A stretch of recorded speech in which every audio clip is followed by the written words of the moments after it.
Assalamualaikum warahmatullahi wabarakatuh.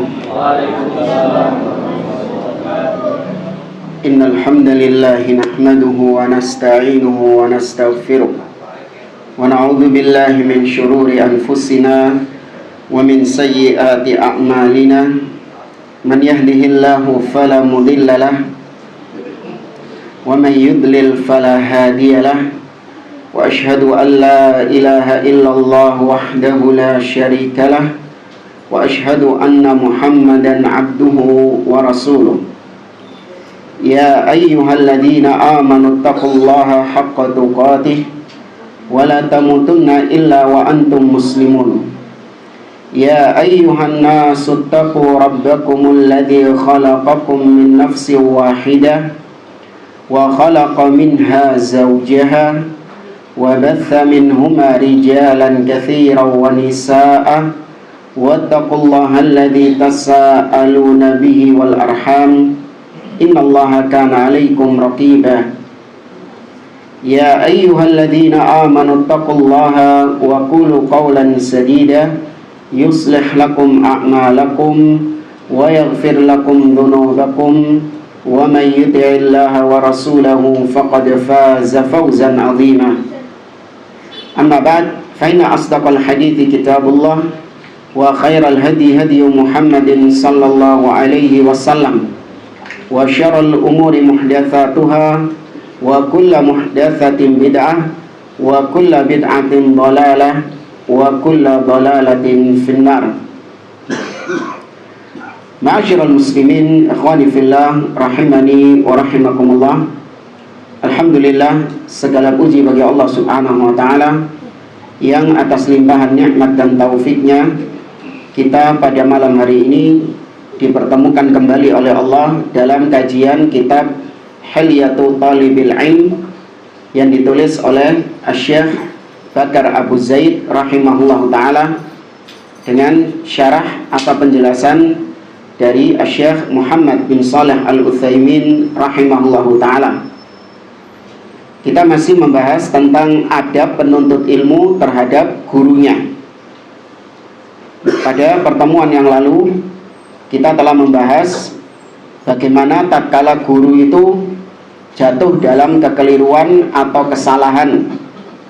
Sudah disampaikan bahwa kesalahan yang dimaksud di sini adalah kesalahan yang sifatnya kekhilafan atau ketergelinciran, bukan kesalahan-kesalahan berat yang sifatnya itu seperti kesyirikan atau penyimpangan, kebid'ahan.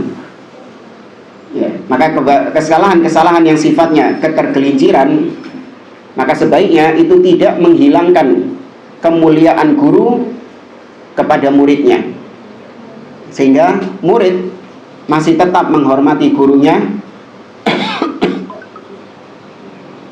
masih tetap memuliakan gurunya karena masih banyak kebaikan-kebaikan yang ada pada sang guru tersebut. Hanya saja ketergelincirannya itu perlu untuk diingatkan, perlu untuk dinasehati dengan cara yang baik. Adapun kalau kekeliruan gurunya itu adalah kekeliruan yang sifatnya akidah, kesalahan yang sifatnya itu penyimpangan di dalam agama, maka tidak masalah seorang murid itu membantah gurunya apabila dia memang memiliki ilmu tentang hal tersebut. Ini sudah kita sampaikan pada pertemuan yang lalu. Sekarang lanjut, penulis mengatakan wahdhar an tu'amilahu bima yudjiruhu wa minhu ma yusammihi al-muwalladuna harbal aqsab, bimakna imtihanu syekh alal qudratil ilmiyati wat tahammul. Ada yang mau baca terjemahnya? Hindari. Oh, hindari. Iya. Halaman berapa itu? 41. Ya, halaman 41. Paragraf yang kedua ya.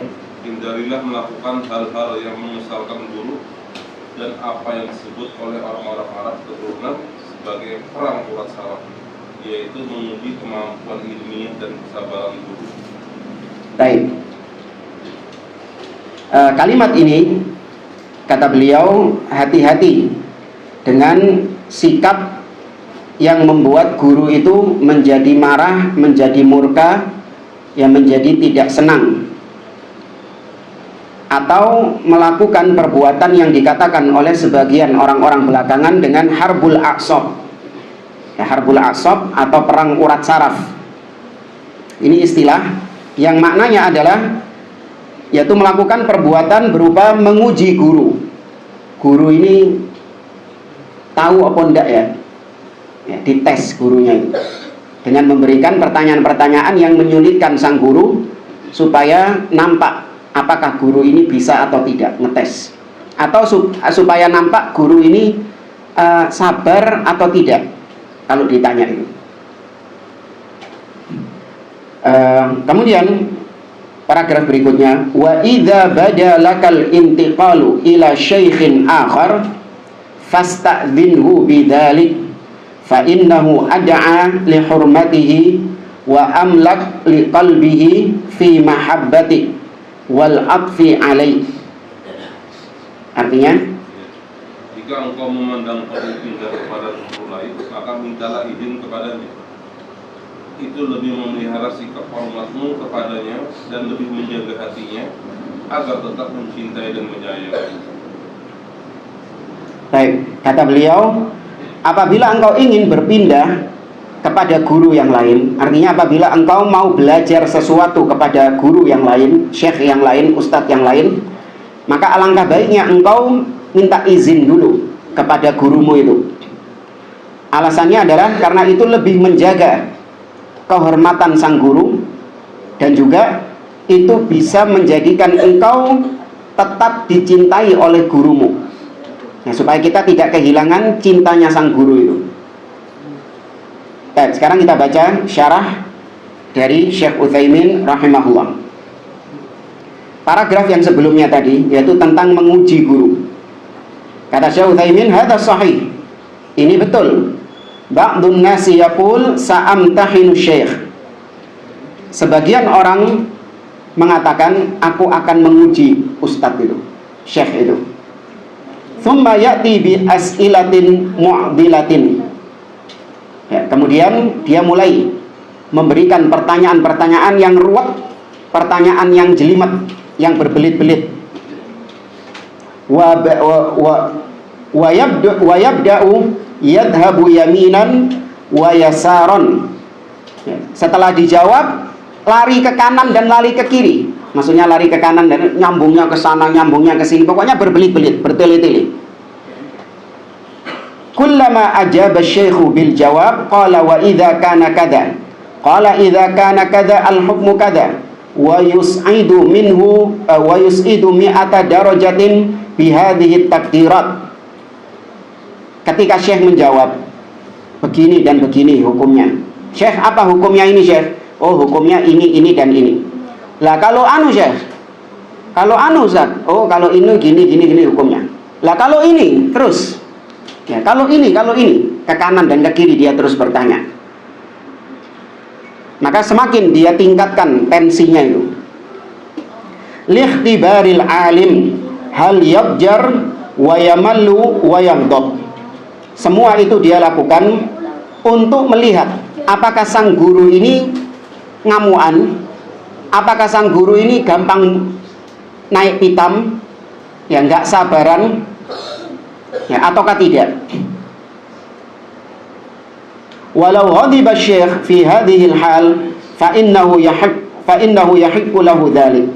Seandainya katakanlah gurunya itu marah, nggak senang dengan pertanyaan-pertanyaan yang jelimet seperti itu, maka sikapnya guru apakah salah? Tidak, memang pantas kalau misalnya sang guru tadi itu nggak suka alias marah dengan pertanyaan-pertanyaan yang modelnya itu jelimet seperti tadi. Wa min adabi talibil ilmi ma'a syaikhi, dan di antara adab penuntut ilmu kepada gurunya, idza badalahu ayyantakila ila syai'in akhar aw ayyata'allama min syai'in akhar ilman akhar ghaira ma yata'allamu 'inda syaikhi fa innahu minal adab an tasta'dzina lil faidati allati dzakaraha al muallif. Kemudian yang berikutnya, apabila engkau ingin untuk berpindah kepada guru yang lain, kepada syekh yang lain, dikarenakan kau ingin belajar suatu ilmu yang tidak kau pelajari kepada gurumu yang pertama ini. Misalnya kau belajar akidah kepada gurumu ini, kemudian kau ingin mendalami fikih misalnya kepada guru yang lain, di mana fikih ini memang tidak kau pelajari kepada guru yang pertama ini.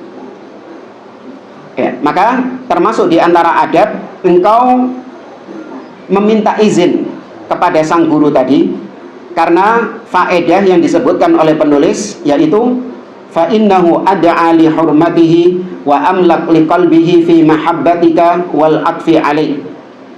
Ya, karena itu lebih menjaga kehormatan sang guru dan juga lebih menjadikan engkau lebih dicintai oleh gurumu, dan supaya gurumu itu tetap sayang kepadamu. Kemudian ditambahkan oleh Syekh Utsaimin, innahu qad ya'lamu an hadha syekh alladhi turidu dhahaba ilaihi ma la ta'lamuhu ant. Sesungguhnya sang guru tadi terkadang mengetahui kondisi guru lain yang kau berencana belajar kepadanya. Jadi ada orang bilang, Ustadz, ana mau belajar sama Ustadz Fulan itu, ya, di masjid itu, atau di tempat ini dan di tempat ini. Maka sang guru ini tahu kondisinya Ustadz Fulan itu bagaimana. Terkadang ya, terkadang, nggak semuanya. Fayansahuka, maka sang guru bisa menasihati engkau. Sang guru fayaqul akan mengatakan ihdar minhu, hati-hati kau dengan itu, orang itu. Aw la tadhhab ilaihi, atau sang guru akan mengatakan jangan kau belajar kepada dia. Li'anna katsiran minasyabab as-sighar qad yaghtarruna bi uslubi ahadin minan nas wa bayanihi wa fasahatihi. Terutama para pemuda-pemuda yang masih pemula, kata beliau, terkadang tertipu dengan retorika-retorika yang bagus, dengan kalimat-kalimat yang disusun dengan rapi, atau dengan metode-metode yang baru. Ya, mereka tertipu dengan itu, sehingga mereka ingin untuk belajar kepada sang guru tersebut karena mendapatkan sesuatu yang baru yang tidak didapatkan oleh gurunya yang pertama. Padahal yang baru ini sesat, menyimpang. Ya, dulu ketika awal kali muncul Ustadz, iya, Allah berfirman dalam surat Al-Baqarah ayat sekian, ya, pojok kanan atas. Dalam hadis Imam Bukhari meriwayatkan nomor hadis sekian, pojok kiri bawah. Sebagian syabab, ya, anak-anak muda merasa, wah, ini bagus ini, ya, ini ilmiah ini. Bahkan orangnya hafal sampai letak-letaknya, nomor-nomornya hafal semua. Yang dilihat sama mereka hanya retorika. Mereka tidak melihat bagaimana pemahaman sang dai itu, bagaimana akidahnya, bagaimana manhajnya. Mereka hanya tertipu dengan retorika-retorika. Fayadhunnunahu dzakar rajulal azim lakinnahu ala khatar. Maka sebagian orang menganggap guru yang akan dia jadikan sebagai gurunya ini, ustadz yang akan dia jadikan sebagai gurunya ini adalah sosok yang hebat.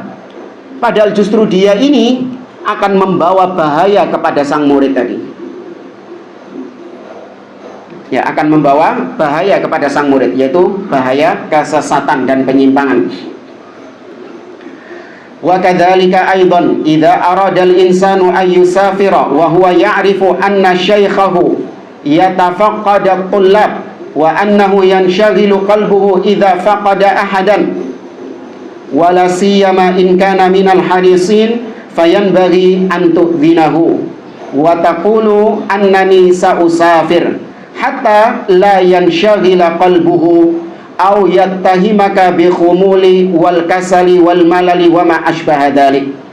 Demikian juga selain daripada itu, termasuk di antara adab kepada guru, yaitu apabila engkau ingin untuk safar, sehingga engkau absen dari darsnya, dari pelajarannya. Dan syekh atau guru itu adalah sosok yang mencintai murid-muridnya. Dia itu merasa kehilangan kalau ada muridnya satu yang absen, ada muridnya dua yang absen. Itu sang guru itu merasa kehilangan. Maka seorang murid hendaklah dia itu menenangkan gurunya. Jangan sampai membuat gurunya itu galau ketika melihat ada fulan kok nggak hadir, ada fulan kok nggak hadir.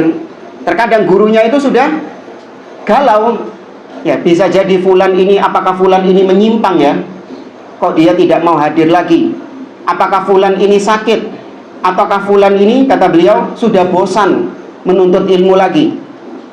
Dan itu banyak didapati ya, ada sebagian orang-orang itu ketika tidak lagi menghadiri majelis ilmu, ternyata kegalauan gurunya betul, ternyata sudah terpapar kesyirikan, kebid'ahan, atau kemudian juga mungkin menjadi orang yang sudah malas lagi ngaji, kerjaannya cangkruan di pinggir jalan, misalnya di warung-warung, atau karena sibuk main game ya. Maka hendaklah, kata beliau, engkau mengabarkan kepada gurumu, wahai syekh, saya minggu ini, pekan ini, saya tidak bisa hadir di pengajian, saya tidak bisa hadir di kelas misalnya, karena saya mau safar, saya mau pergi, atau saya ada kerjaan ini, ada kerjaan ini ya, maka ini lebih menenangkan sang guru. Nah, kemudian kita lanjutkan ucapan Syekh Bakar Abu Zaid, kembali ke matan. Ila akhiri jumlatin minal adab ya'rifuha bittaba' kullu muwaffaqin mubarakin wa wafa'an li haqqi syekhika fi ubuwatihi diniyah aw ma tusammihi ba'dul qawanin bismir rada' al-adabi wa tasmiyatu ba'dil ulama ilahu al-ubuwah ad-diniyah al-yaqu wa tarkuhu ansab wa'lam annahu biqadri ri'ayati hurmatihi yakunun najah wal falah wa biqadril fauti yakunu min alamatil ikhfaqi. Tanbihun muhim. Nanti aja artinya, laksanakanlah berbagai adab lain yang secara naluriah bisa diketahui oleh setiap orang yang mendapat taufik dan diberkati dalam rangka memenuhi hak gurumu sebagai ayah spiritual, atau yang dalam beberapa konstitusi disebut sebagai qadha adabi, sebutan ayah spiritual yang dilakukan oleh para ulama lebih tepat, namun meninggalkannya lebih baik. Ketahuilah, sesuai dengan kadar penjagaan rasa hormatmu kepada guru akan diperoleh kesuksesan. Sebaliknya, sesuai dengan kadar pengabaiannya terlihat tanda-tanda kegagalan. Baik, kata beliau, termasuk di antara adab-adab yang lain kepada guru, yaitu adab-adab yang memang itu secara alami, secara naluri ya, secara naluri, secara alami. Setiap orang yang diberikan taufik oleh Allah Subhanahu wa ta'ala pasti akan menunaikan adab-adab tersebut kepada guru, karena guru itu, kata beliau, adalah posisinya ayah spiritual ya, al-ubuwah ad-diniyah, ubuwah diniyah, bapak din ya, bapak din apa berarti?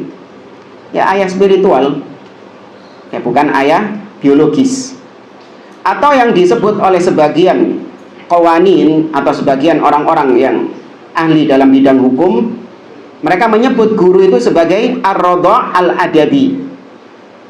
Ar-radha' itu artinya yang menyusui ya, yang menyusui adab-adab, yang menyusui.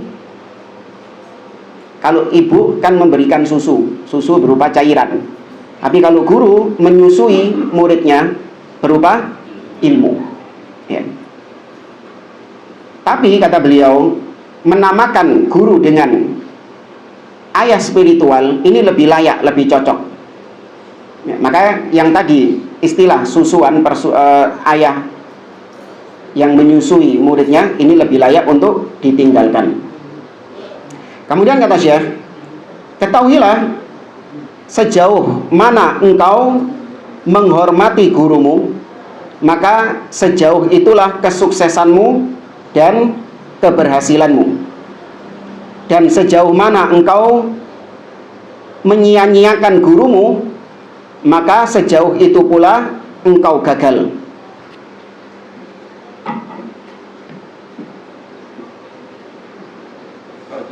Itu aja tuh benar. Dinaikkan. Nah, gini aja, enggak kurang seret ini. Kita baca kata Syekh Muhammad bin Shalih Al-Utsaimin.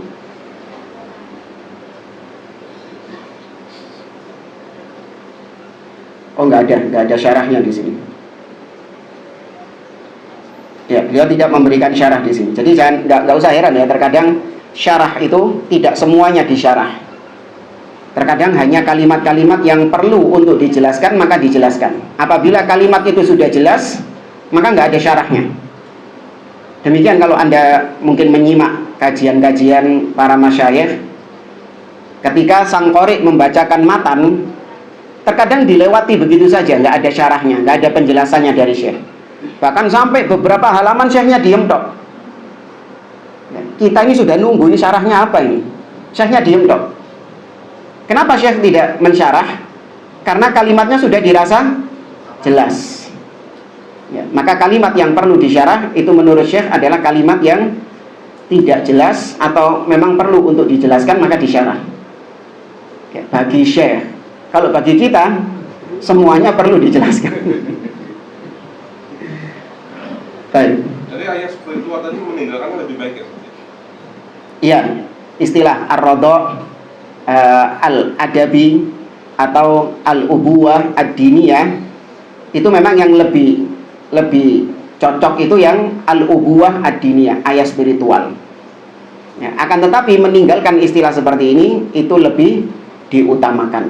Ya, bukannya nggak boleh, tapi lebih baik ditinggalkan. Wallahu a'lam, mungkin karena istilah-istilah seperti ini datang dari orang-orang yang terkadang ada sisi hulu kepada guru-gurunya. Ya, sehingga kita tidak menggunakan istilah-istilah yang dipopulerkan oleh ahli bidah. Seperti istilah mukjizat. Nah, ini istilah yang perlu untuk ditinggalkan. Hal-hal luar biasa yang terjadi pada para nabi dan rasul itu yang syar'i istilahnya apa? Ayat, bukan mukjizat. Itu istilah yang syar'i. Karena Allah sebutkan dalam surah Al-Qamar, iqtarabatis sa'atu wan syaqqal qamar wa iyyaraw ayatan. Ya, dan telah dekat hari kiamat, telah terbelah bulan. Tatkala mereka melihat ayat. Ya, ayat artinya tanda. Sedangkan mukjizat ini istilah yang dipopulerkan oleh ahli bidah, ahlul kalam. Karena menurut keyakinan mereka, hal-hal luar biasa yang ada pada para nabi dan rasul itu ala wajhit tahaddi. Ada unsur menantang lawan. Padahal nggak semua hal-hal luar biasa itu ada unsur menantang lawan, menantang musuh ada. Sebagiannya iya, sebagiannya tidak. Maka nggak benar kalau dikatakan semuanya itu mukjizat. Nah, kemudian kita lanjutkan tanbihun muhim, peringatan penting. U'idzuka billahi min sani'il a'ajim wat turuqiyah wal mubtadi'ah al khalfiyah min al khudu'i al khariji an adabi syara' min lahsil aidi wa takbilil aktafi wal qabdi alal yamini bil yamini wasyimali inda salam kahali tawaddudil kibari lil atfal wal inhina'i inda salam wasti'malil alfadhir rahwati al mutakhadhilati sayyidi maulaya wa nahwiha min alfadhi al khadami wal abid. Ya, artinya aku memohon agar Allah melindungimu dari perilaku orang-orang ajam, para pengikut tarekat dan ahli bid'ah di kalangan khalaf, yaitu sikap hormat yang menyimpang dari adab-adab syar'i seperti menjilat tangan, mencium pundak, memegang tangan kanan guru dengan kedua tangan ketika bersalaman, seperti keadaan orang-orang dewasa ketika menunjukkan kasih sayang kepada anak-anak, membungkuk ketika mengucapkan salam, menggunakan istilah-istilah yang merendahkan seperti tuan, sayyidi, maulaya, dan sebagainya yang biasa digunakan oleh para pembantu dan budak. Baik. Ini kayaknya berapa bulan yang lalu viral ini. Ya. Kata beliau, aku berlindung meminta perlindungan untukmu kepada Allah dari apa yang dilakukan oleh orang-orang ajam. Orang-orang ajam artinya orang-orang yang di luar Arab, non-Arab. Tapi ini bukan berarti orang Arab enggak. Maksudnya ini lebih populer budaya-budaya yang terjadi di luar Arab, meskipun sekarang orang-orang Arab juga banyak yang terpengaruh dengan hal ini. Terutama dari kalangan Turukiyah, Thariqah, tarekat-tarekat Sufi, yang mereka ini adalah ahlil bidah dari kalangan khalaf. Perbuatan apa itu? Minal khudu' al kharij an adabis syara', yaitu khudu', ketawaduan.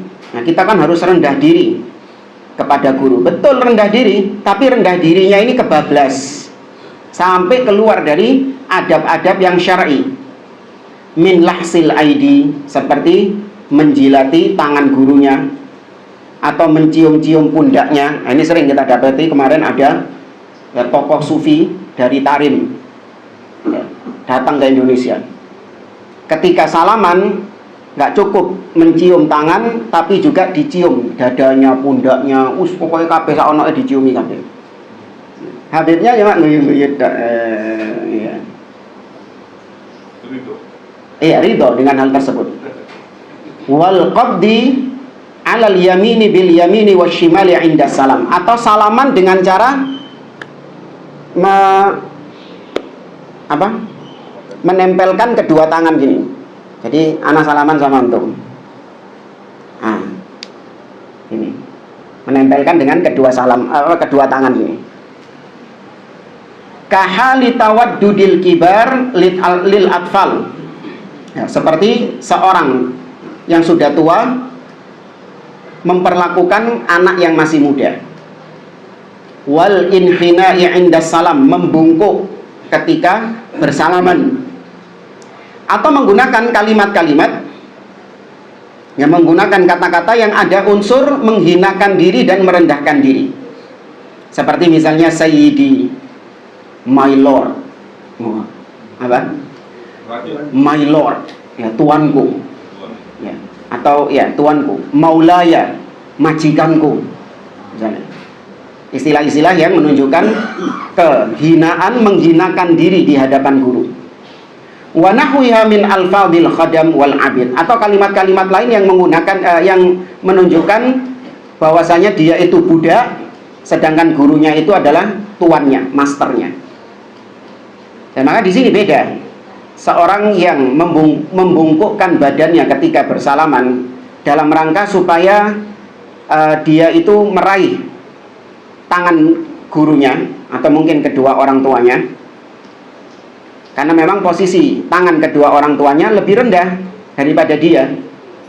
Maka daripada tangan orang tuanya yang diseret ke atas, maka dia yang turun ke bawah, hanya untuk mempermudah saja. Adapun kalau orang-orang sufi, mereka itu sengaja membungkuk karena tujuannya adalah menghinakan diri, merendahkan diri kepada sang guru itu. Maka ini yang nggak boleh. Jadi perbuatannya sama, tapi motif di balik itu yang berbeda. Ngerti maksudnya ya? Ya, motifnya yang berbeda. Maka kalau sudah unsur menghinakan diri, maka ini bentuknya ibadah. Menghinakan diri kepada makhluk itu adalah bentuk kesyirikan kepada Allah Azza wa Jalla. Karena menghinakan diri itu hanya diperuntukkan untuk siapa? Allah saja. Ya, makanya ibadah itu definisinya adalah at-tadallul. Ya, at-tadallul artinya menghinakan diri, merendahkan diri, menghinakan diri, memperbudak diri. Maka ini nggak boleh kecuali hanya kepada Allah Azza wa Jalla. Kita baca syarah dari Syekh Muhammad bin Shalih Al-Utsaimin rahimahullahu taala. Qauluhu u'iduka billah. Aku berlindung kepada Allah untukmu. Aku mintakan perlindungan Allah untukmu. Yuridu bihadhil jumlah at-tahdhir. Kalimat ini ada unsur tahdhir, memperingatkan. Kemudian min sani'il a'ajim wa turuqiyah wal mubtadi'atil khalfiyah min al khudu'il kharij an adabi syar'i min lahsil aidi, menjilat tangan. Wa lahsul aidi lam nasma' bihi, menjilat tangan kata Syekh kami nggak pernah mendengar. Ya wallahu a'lam. Mungkin Syekh Bakar Abu Zaid pernah mendapati itu, tapi kalau kata Syekh Utsaimin kami tidak pernah mendengar. Wa huwa an yukhrijal insanu lisanahu wa yalhasal yad, yaitu seorang mengeluarkan, menjulurkan lidahnya, kemudian dia jilat tangan gurunya itu. Lakin takbilal aidi kathir, yang ada, yang banyak adalah mencium tangan. Wala ba'sa bihi, dan itu tidak mengapa. Malam yakhruj ila haddil ifrat wa ziyadah, sepanjang memang tidak keluar dari batasannya. Wa takbilul aktaf laisa madmuman ala kulli hal, demikian juga dengan mencium pundak, itu tidak tercela secara umum. Wala mahmudan bi kulli hal, tidak pula terpuji dalam setiap kondisi. Indama ya'til insanu min safarin fala ba'sa an yuqabbila jabhatahu wa hamatahu wa aktafahu li'annahu la yadurru illa idza qtada dzalika inhina. Kalau misalnya seorang dia datang dari safar atau mau pamit safar, kebiasaan orang Arab itu mencium kening, ya, mencium kening, kemudian mencium pundak. Ini secara asal tidak mengapa dilakukan sepanjang tadi tidak sampai hulu, bukan karena motifnya itu berlebihan, entah itu ngalap berkah, ya, atau meyakini bahwasanya melakukan itu adalah hal yang bisa mendatangkan rizki, yang bisa menghindarkan dari bahaya, ya, hanya sebatas untuk menghormati saja, ya, tidak lebih daripada itu. Kemudian al-qabdu 'alal yamini bil yamin wasyimali 'inda salam, hada aidan la nara fihi ba'san. Demikian juga tadi yang ana menyalami itu, kata Syekh Utsaimin, aku juga memandang bahwa perbuatan seperti sebenarnya tidak ada masalah, boleh-boleh saja. Fa inna Ibnu Mas'ud radhiyallahu anhu qala allamani Rasulullah sallallahu alaihi wasallam at-tasyahhud kaffi baina kaffaihi. Kata Abdullah bin Mas'ud radhiyallahu taala anhu bahwasanya Rasulullah sallallahu alaihi wasallam itu pernah mengajariku gerakan tasyahud. Dan ketika itu telapak tanganku di antara kedua telapak tangan beliau. Jadi dikempit. Ya, telapak tangannya Abdullah bin Mas'ud di antara kedua telapak tangan Nabi sallallahu alaihi wasallam. Wa hadza yadullu ala annahu yajuz. Ini semua menunjukkan bahwa salaman yang tadi ana praktekkan itu secara asal hukumnya yajuz, boleh. Fala haraj an yaqbidal kaf bainal kaffain wa idza ta'adan nasu ay yaf'alu dzalika 'inda salam fala haraj li'annahu laysa fihi nahyun sahih annal musafaha bil yad ma'al yad faqat lakin hadza min babi idhari syafaqah wal ikram fala nara dzalika ba'san. Kata beliau, betul, secara asal salaman itu tangan dengan tangan tok, tangan kanan dengan tangan kanan tok, tapi tidak ada masalah kita menunjukkan kasih sayang, penghormatan dengan kita juga menempelkan tangan kiri kita. Ya, maka yang seperti ini wallahu a'lam, kata beliau, sebenarnya tidak masalah. Mungkin kalau ada sisi hulu, ya ada sisi berlebihannya. Karena rasa lebih akrab juga. Lebih ini ya, lebih akrab. Ya. Wa qawluhu al-inhina inda salam wa hadha khuluqun dhamimun yunha anhu. Membungkuk ketika salaman ini merupakan akhlak yang jelek yang dilarang darinya.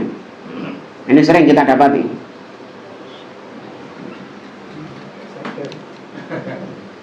Kenapa ya? Membungkuk-bungkuk ketika salam. Li'annahu warada an-nahya anhu wa an-nahyu anhu dzalik.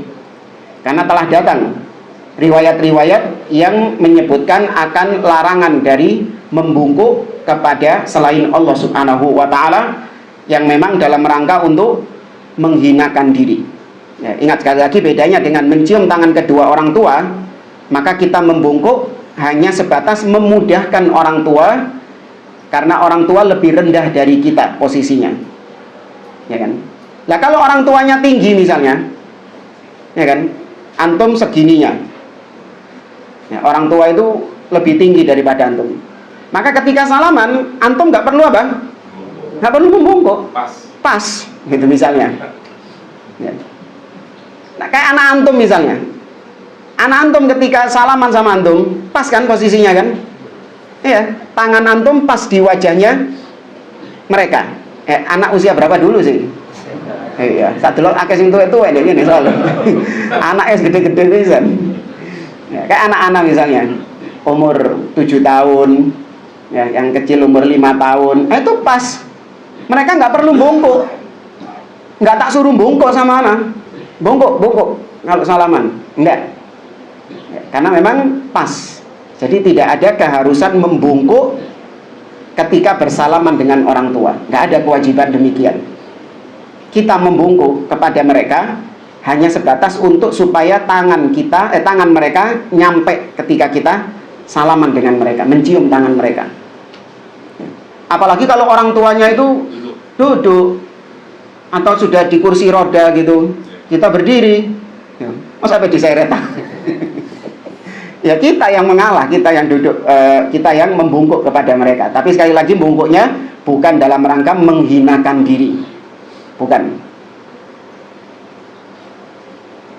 Kemudian wa qauluhu isti'mal al-alfaz ar-rakhwati al-mukhadhilati sayyidi wa maulaya. Kemudian penggunaan istilah-istilah yang menunjukkan merendahkan, menghinakan diri. Hadhihi laisa laha da'in fil haqiqah li'anna syaikha sayyidun bin nisbati li tilmidhi. Lakin la yanbaghi an yatakhadhala amamahu hatta yaqula maulai. Sebenarnya kalau dari sisi kedudukan syekh, kedudukan guru, maka kedudukan guru ini tentu lebih mulia daripada murid. Maka secara asal iya, guru itu adalah sayyid, guru itu adalah tuan, ya, kedudukannya lebih tinggi daripada murid. Dari sisi ilmu ya, dari sisi ilmu, bukan di hadapan Allah Subhanahu wa Ta'ala, tidak, dari sisi ilmu. Namun kata beliau, hendaklah tidak pantas, tidak boleh seorang murid dia itu menghinakan dirinya di hadapan sang guru dengan memanggil gurunya maulaya, majikanku, atau kalimat-kalimat yang menunjukkan bahwa dia ini adalah budak dari gurunya. Ya, sebaiknya kata beliau tidak menggunakan istilah-istilah demikian. Walakin ma'adzalika huwa jaizun syar'an illa annahu yuqal bin nisbati lil 'abdil mamluk yaqulu li sayyidihi al-malik kama jaa fil hadits falyaqul sayyidi wa maulaya. Tapi secara syar'i boleh. Tapi cuman antara budak sama tuannya, bukan guru sama muridnya. Nah, kalau budak sama tuannya, maka sang budak, kata Nabi SAW, hendaklah mengatakan sayyidi ketika memanggil tuannya, atau maulaya, majikanku. Itu budak dengan majikannya, boleh manggil pakai sayyidi atau maulaya. Ingat, budak bukan apa? Bukan pembantu. Jadi nanti pulang ke rumah, kalau Anda punya ART, jangan bilang ini. Kata Nabi itu harus manggil saya maulaya, sayyidi. Sekarang kau kalau manggil saya, jangan langsung bapak, ya, tapi panggil dengan majikanku, tuanku, ya. Pembantu bukan budak.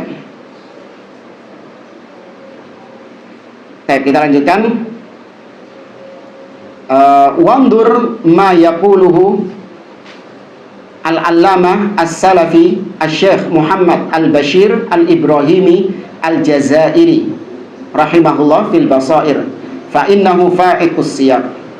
Ya, artinya perhatikan perkataan ulama salaf Syekh Muhammad Bashir Ibrahimi al-Jazairi di dalam al-Bashir tersebut berbeda. Basir, basir. Hah? Basair. Basair ya? Iya. Oh, bukan basair. Tapi ini tidak begitu disyarah oleh beliau. Sekarang kita lanjut poin 19.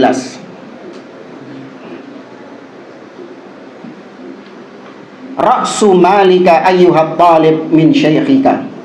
Modal utamamu ya Rasul Mal, ya, orang-orang Ampel bilangnya Rosmal, ya, Rosmal artinya modal, ya. Modal utamamu wahai penuntut ilmu dari gurumu. Kata beliau, al-qudwatu bisalihi akhlaqihi wa karimi syama'ilihi, amma talaqi wa talqinu fahuwa ribhun zaid, lakin la ya'khudhuka al-indifa'u fi mahabbati syekhika fataqa'u fi syana'ati min haitsu la tadri, wa kullu man yanzuru ilaika yadri, fala tuqallidhu bisautin wa naghmatin wala misyatin wa harakatin wa hayatin, fa innahu innama sara syaikhan jalilan bitilk, fala tasqut anta bitabaiyati lahu fi hadha. Modalmu dari gurumu adalah meneladani akhlak baik dan sifat mulianya. Adapun kegiatan belajar dan mengajar adalah keuntungan tambahan. Tapi janganlah kecintaanmu kepada guru itu menjerumuskanmu dalam keburukan, sedang kau tidak merasa. Padahal semua orang melihatmu mengetahui. Jangan meniru suara, nada bicara, cara berjalan, gerakan, dan penampilan gurumu.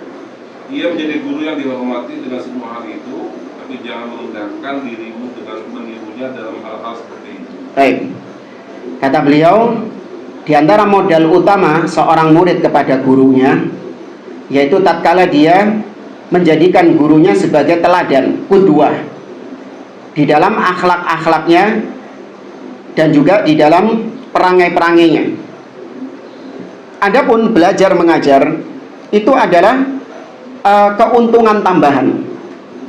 Jadi justru modal utama adalah menjadikan guru sebagai suri tauladannya, perangainya.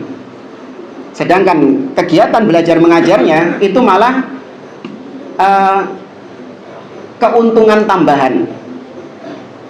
Namun kata beliau, janganlah kecintaanmu terhadap guru itu menyebabkan engkau jatuh dalam perbuatan-perbuatan yang jelek, di mana engkau akan dicela oleh manusia gara-gara perbuatanmu yang meniru-niru guru itu. Artinya karena saking cintanya sama gurunya ini, maka dia meniru sang guru bahkan dalam perkara-perkara yang tidak diperintahkan untuk ditiru, tapi dia menirunya, sehingga bukannya dia malah mendapatkan kebaikan, justru mendapatkan kejelekan. Ya, contoh misalnya, sini kita sampaikan dulu. Jangan engkau taklid di sini meniru-niru guru dalam suaranya, atau naghomah ini nada bicaranya, atau cara berjalannya, cara bergeraknya, atau bentuknya. Ya, karena gurumu itu mulia karena kondisinya seperti itu, sehingga ketika engkau mengikuti hal-hal yang itu merupakan sifat dari gurumu yang asli, ya, ciri khas gurumu kau ikuti juga, maka sang guru akhirnya tidak memiliki kemuliaan lagi gara-gara mbok tiru. Maka yang ditiru adalah bagaimana akhlak gurunya ketika dia makan, ya, akhlak gurunya ketika dia beribadah, ya, bagaimana akidah gurunya, bagaimana keteguhan gurunya dalam berpegang dengan akidah ini. Itu yang ditiru. Adapun perkara-perkara yang itu sifatnya ciri khas sang guru tadi, dari sisi gaya bicara, suara, dari sisi berpakaian, bahkan bentuk wajah, nggak usah ditiru. Justru menirunya itu bentuk kejelekan, bukan kebaikan. Ya, ada murid-murid itu yang saking senengnya sama gurunya tuh ditiru kabeh. Sak model-model jenggotnya gimana ditiru. Terus gurunya punya pakaian apa, ikut dia berpakaian seperti itu dengan merek yang sama. Ya, gurunya jam tangannya apa, melok jam tangannya ngono pisan. Ya, pecinya bagaimana, melok pecinya kayak gitu. Ya, padahal tidak ada keharusan mengikuti guru sampai segitunya. Maka demikian ini bukanlah perkara yang terpuji. Kita baca syarah dari Syekh Muhammad bin Shalih Al-Utsaimin rahimahullah. Hadza min ahammi ma yakunu idza kana syaikhuka ala janbin kabirin min al-akhlaqil fadilah wasyama'il thayyibah. ucapan Syekh Bakar Abu Zaid ini merupakan ucapan yang penting. Namun itu apabila gurumu, syekhmu itu memang memiliki akhlak yang sangat luar biasa dan memiliki perangai yang sangat bagus, faja'alhu qudwah, maka baru jadikan qudwah. Lakin qad yakunu syekh ala khilafi dzalik, tapi ternyata terkadang seorang guru berbeda dengan itu, tidak memiliki akhlak yang baik, aw indahu naqsun fi dzalik, atau dia punya kekurangan dalam masalah itu. Fala taqtadi bihi fi hadza, maka jangan engkau mengikutinya dalam masalah ini. Misalnya sang guru, ini namanya manusia biasa, nggak harus semuanya itu perfect dari segala sisi. Ada akhlak-akhlak sang guru ini yang memang tidak baik. Seperti misalnya sang guru ini ternyata temperamen orangnya, senggol bacok, enggak sih, ya enggak bacok bisa tuh. Ya. Atau misalnya sang guru itu orangnya tersinggungan. Ya. Hah? Bukan baperan. Ya, baperan ya. Ngambulan. Ya. Ada yang ngambulan gitu. Tersinggungan. Baperan. Makanya seperti ini jangan engkau mengikutinya, jangan engkau menjadikannya sebagai qudwah dalam hal-hal yang memang itu adalah kekurangan dari gurumu. Lakin qad wala taqul idza sara syaikhuka indahu khuluqun sayyi faqtadaita bihi. Jangan terus kau mengatakan enggak apa-apa ikut guru sampai saelek-eleke guru melo pisan. Ini ngawur. Ya. Ada lagi yang berlebihan, dia itu maunya berguru sama sosok yang memang tidak punya keburukan sama sekali. Gak ono, gak sinau deh. Iya. Gak mungkin ada nemu, pasti ada kebaikannya, pasti ada keburukannya. Dari sisi perangainya, dari sisi akhlaknya. Hakadha kana syekhi yaf'alu dzalik li'anna syekha yakunu qudwatan fil akhlaqil fadilah wasyama'il thayyibah la fi masawi'il akhlaq. Ya, apabila engkau mendapati gurumu berbuat kejelekan atau punya akhlak yang jelek, maka jangan engkau meneladani kejelekannya, karena meneladani itu hanya pada perkara-perkara yang mulia, akhlak-akhlak yang baik saja. Kemudian kata penulis tadi, ammat talaqi wat talqinu fahuwa ribhun zaid. Adapun kegiatan belajar mengajar, maka itu adalah tambahan keuntungan. Sedangkan modal utamanya itu adalah perangai gurunya itu. Al-waqi'u anna talaqi wat talqin humal asl. Padahal kenyataannya justru modal utama kita dari guru itu adalah ilmu yang dipelajari dari sang guru itu. Li'anna tilmid lam ya'ti lisyaikh liyata'allama minhul akhlaqu faqat. Karena seorang murid, dia tidaklah belajar kepada syekh hanya sekedar meniru akhlaknya saja, tapi dia datang kepada syekh untuk belajar ilmu atau akhlak? Ilmunya. Bal liyata'allamal ilma awalan thummal akhlaqa thaniyan. Yang membuat sang murid datang kepada guru itu karena ilmunya atau karena akhlaknya? Karena ilmunya dulu. Ya, maka dia belajar ilmu, kemudian baru dia belajar akhlak. Maka dari sini nggak benar. Adab lebih dulu daripada ilmu. Loh, ente tahu dari mana itu adab kalau nggak pakai ilmu? Ya, maka berilmu dulu, al ilmu qablal qaul wal amal. Berilmu dulu sebelum berucap dan beramal. Ya, akhirnya itu adab-adab yang jelek ketika kita tinggalkan malah dianggap tidak punya adab. Masa sama ustadz salamannya cuman gini toh? Ada kemarin itu orang-orang gang sebelah itu bilang kayak gitu.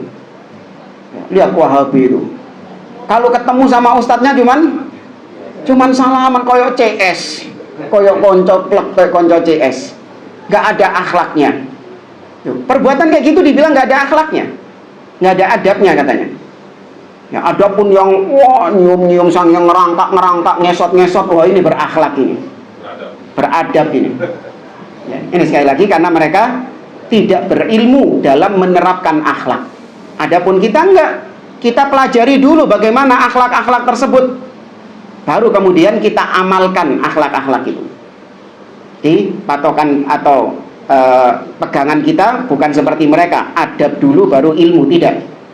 Tapi pegangan kita seperti kata Imam Al-Bukhari, al-ilmu qabla al-qawli wal amal. Berilmu sebelum kita berucap dan sebelum kita berbuat. Sebelum kita beradab harus tahu ilmunya dulu.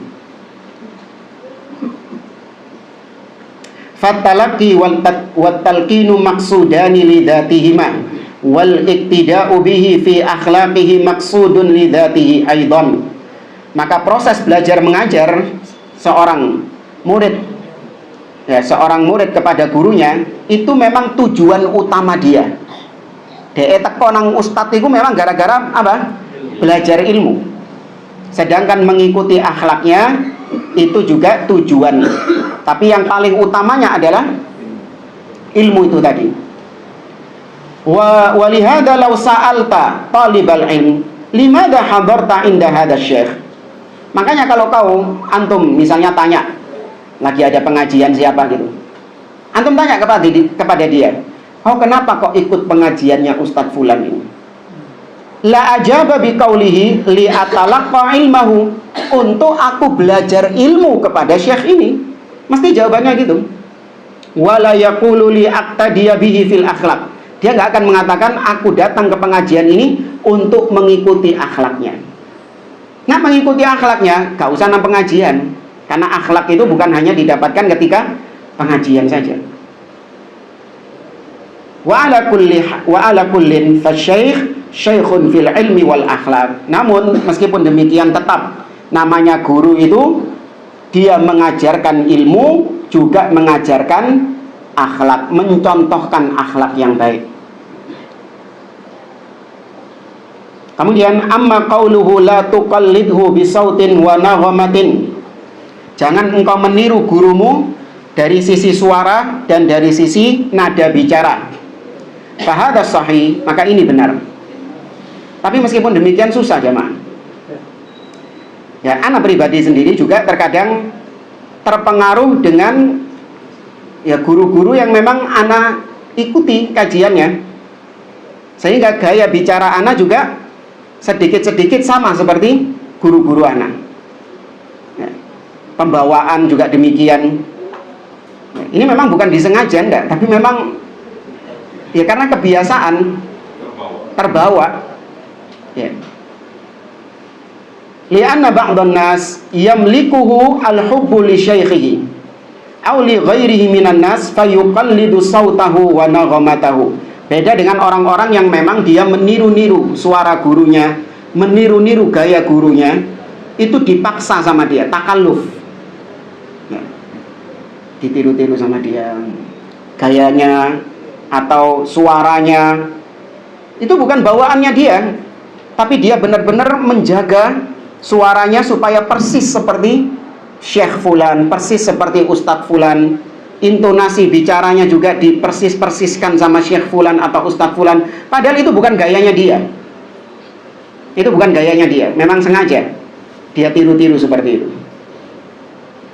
Demikian juga meniru gaya jalannya, meniru gerakan-gerakannya, bahkan meniru bentukan penampilannya. Wa hadha aidan laisa ala itlaqihi bal yuqal idza kana masyatun kamisyatin Nabi sallallahu alaihi wasallam faqtadi biha. Tapi kalau misalnya sang guru itu berjalannya seperti berjalannya Nabi sallallahu alaihi wasallam, maka kau tiru. Tapi nirunya bukan niru guru, niru rasulnya. Lakin laisa li anna syekh qudwatuka bal li anna Rasulullah sallallahu alaihi wasallam qudwatuka. Demikian juga gerakan faqad takunu min ba'dil muallimina harakatun mamqutatun famathalan law takallama al-kalima taharraka kullu jismihi fahadha la taqtadi bihi fi hadha. Gerakan juga misalnya ada sebagian guru itu, syekh itu, kalau dia berbicara itu pasti ada yang gerak-gerak. Seperti misalnya kita dapati sebagian syekh itu, kalau dia itu berbicara, matanya itu kedip-kedip terus. Nah, kalau menang, ya menang, motoy. Pernah tahu nggak ada orang kayak gitu? Ya, telinga. Tapi yang pernah Anda dapati itu mata. Jadi dia itu kalau berbicara, matanya kedip-kedipnya cepat.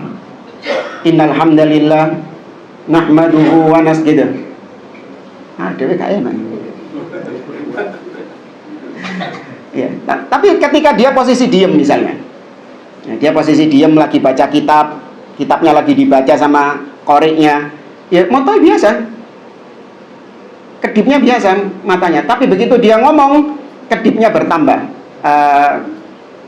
ya intensitasnya bertambah kedipnya.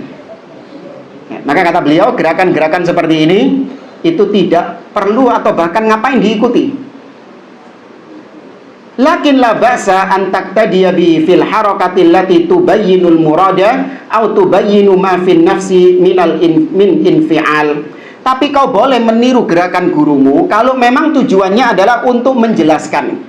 Seperti ada sang guru itu gaya bicaranya kalau ngomong selalu pakai gerakan-gerakan tangan. Maka ini tujuannya adalah untuk lebih memudahkan kepada para jamaah agar semakin memahami maksud daripada yang diucapkan. Maka kalau kau niru seperti yang ini, boleh apa tidak? Boleh saja. Tapi kalau yang matanya kedutan tadi itu, ngapain ditiru? Apalagi kalau gurunya itu memang ada ini saraf ya, atau orang yang noleh-noleh sendiri itu, iya. Ada gurunya gitu. Dia waras, melok-melok gini gitu. Ya, ngapain? Wa rubbama takunul harakatu sababan litansyidit talib. Bahkan terkadang gerakan-gerakan itu justru menjadi penyemangat bagi para talib, daripada guru yang hanya sekedar ngomong tapi ekspresinya datar. Ya, tidak ada gerakan-gerakan tangan. Mungkin sang murid akan mengalami apa? Ngantuk, bosan gitu. Pernah kita waktu daurah itu, anak lupa, Syekh,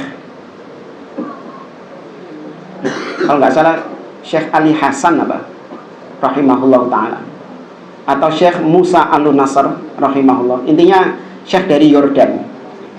Pernah waktu daurah itu sampai beliau naik meja, mempraktekkan gerakan sholat yang sedang beliau jelaskan. Jadi bukan hanya menjelaskan saja, tapi beliau praktekkan sendiri sampai naik ke atas meja. Li'annana najidu farqan baina muallimin yakunu lahu harakatun tunbi'u 'anil ma'na wa amma fi nafsihi min ihsasati wa baina muallimin yasrudul haditha sardan. Karena ada perbedaan antara seorang guru yang dia mengajar dengan gerakan-gerakan dengan seorang guru yang cuman ngomong saja, nggak ada gerakan-gerakannya.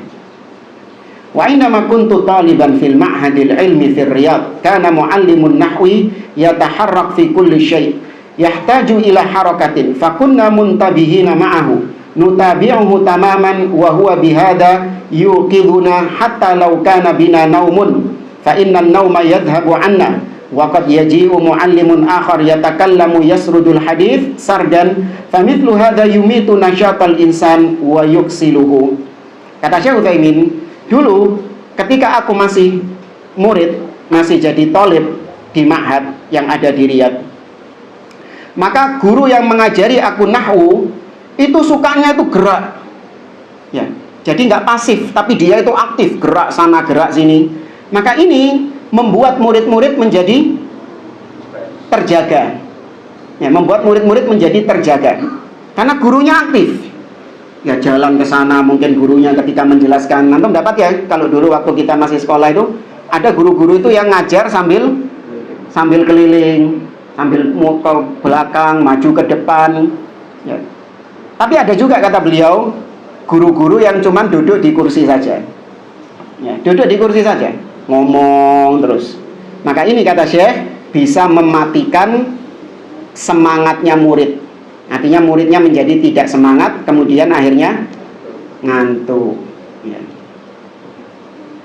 Maka ini ada ada rinciannya. Kemudian juga tadi disebutkan hay'ah, penampilan. Kata beliau, kalau memang penampilan gurumu itu adalah penampilan yang baik, ya, maka fala naqulu utruk taqlidahu mutlaqan wala qallidhu mutlaqan. Kalau penampilan gurumu itu adalah penampilan yang baik, maka kita tidak mengatakan jangan ikuti gurumu, tapi tidak pula kita mengatakan ikuti gurumu secara total, enggak. Ya, wa qad yakunu syekh la yubali bil hayatil jamilah bi thiyabil hasanah kalubsil aba'ah ala ma yanbahi fa hadza la tuqallidhu. Tapi kalau memang gurunya itu pakai pakaian yang enggak pantas, pakaian yang memang enggak layak, maka jangan engkau menirunya. Seperti yang kita dapati sebagian ustadz, ya, pakainya pakai pakaian seperti orang mau naik gunung. Ustadz Gaul itu, Ustadz Gaul itu, yang bilang Nabi Musa premannya Nabi, yang bilang Nabi Daud itu vokalis, yang bilang Aisyah itu cewek traveler.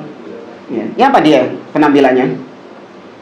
Nah, kayak orang naik gunung, pakai kaos oblong, ya kan, celananya celana jeans, ya pecinya juga peci apa?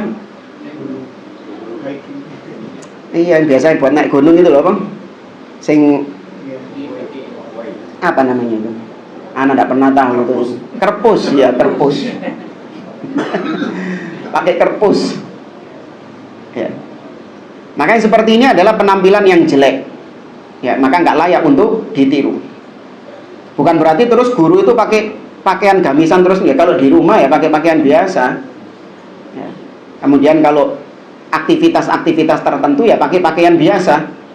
Tapi yang kita bahas di sini adalah ketika dia dalam kondisi mengajarkan ilmu, maka harus dengan pakaian yang baik. Maka ikuti pakaian baiknya. Maksudnya ikuti dalam kebaikannya ketika berpakaian. Nggak harus persis seperti gurunya tadi, merek harus kan merek apa ini Ustaz antum? Beli di mana ini? Ya. Jadutnya saya putih di semir putih. Itu lebay itu. Ya cukup ikuti jenggotnya saja. Nggak perlu sampai berapa helai atau ininya putih, melok putih gitu. Ini lebay. Wallahu a'lam bishawab. Kita cukupkan sampai di sini. Kalau ada yang mau ditanyakan silakan.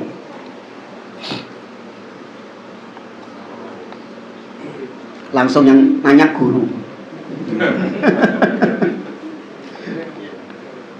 Sama guru jangan terlalu. Apakah ini pernyataan yang saya sampaikan ini misalnya sebuah training pendidikan guru disampaikan dengan segala kebaikan yang diajarkan sama guru, ini berlaku bagi guru dan murid yang belajar langsung seperti ini saja, bukan belajar yang online.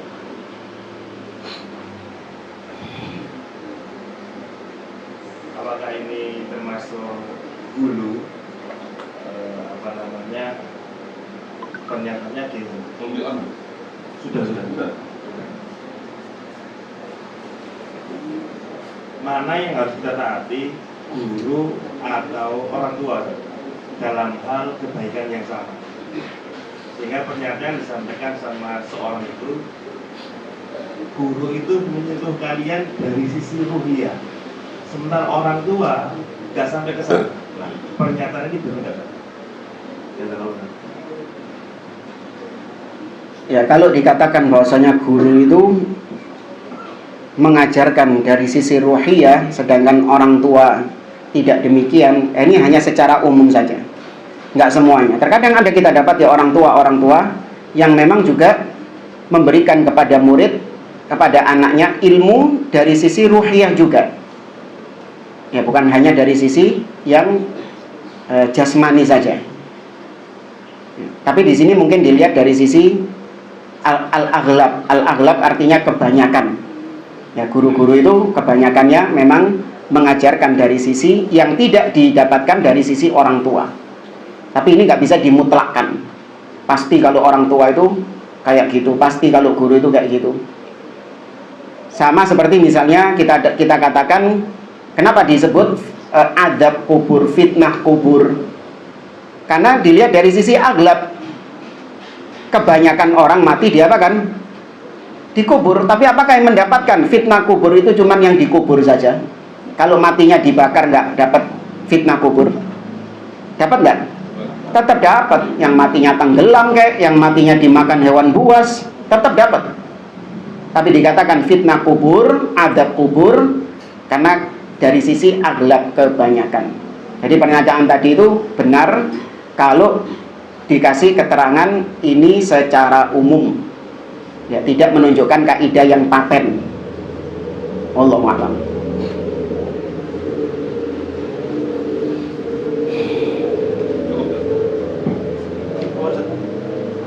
Baca oke.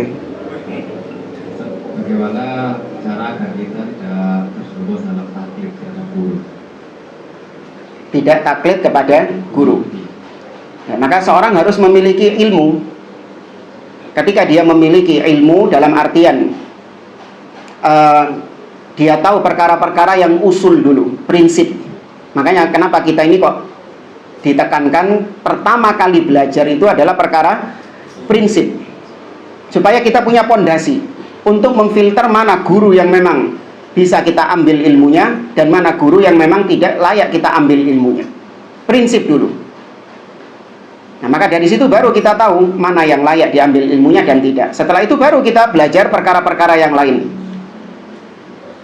Nah, nanti ketika itu sambil berjalan kita akan tahu mana hal-hal yang boleh kita ikuti dari guru dan mana hal-hal yang memang tidak boleh kita ikuti dari guru tersebut.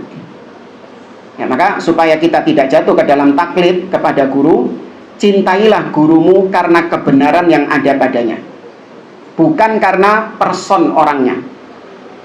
Antum cinta sama Ustadz Fulan, sama Syekh Fulan, karena apa?